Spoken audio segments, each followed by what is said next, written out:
Why is audio so important? When it comes to video, audio is the main contributing factor that immerses the viewer in the content you've created.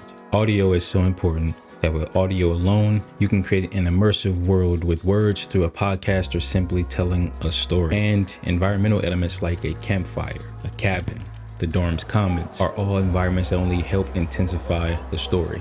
That is why audio is so important.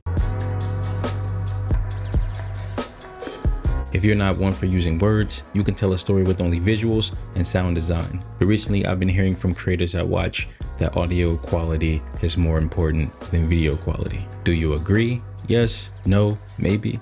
Let me know down in the comments below. But I started out learning how to master audio before video, as I was more interested in audio, and I am now transitioning into video. But I started off mixing and mastering music back in college and learning how important tones were when reading poetry. And I transitioned into producing my own podcast during graduate school. Then I transitioned into mixing and mastering audio for a few clients over the pandemic, ranging from counselors to online courses. And now I'm transitioning into video. I'm mixing and mastering audio and video for this channel. However, when I decided to get into video, I invested in cameras before I invested in audio due to having microphones that were of decent quality where I could improve the audio through voiceovers. For example, I was using the Rode Pod mic, the Blue Globe mic, and a few other mics I can't find because it's been a while.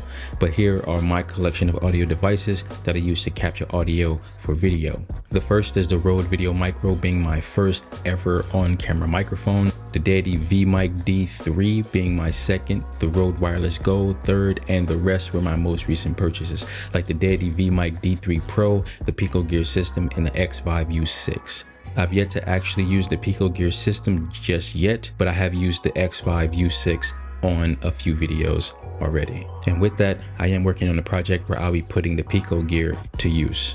But right now, I'm using the Rode Video Mic Go 2 for this video, and I have been using it for the past, I think, 2 weeks. But here's what the Rode Video Mic Go sounds like without any audio processing starting now. But I will be testing out all of these mics in different scenarios to give you a sample of how they sound to help you with your audio decisions, whether to go with a shotgun mic or a lav mic or a wireless system. I'm going to turn the audio processing back on right now. Now, what is your current mic you are using right now? Let me know in the comments below. Thanks for joining. Stay awesome.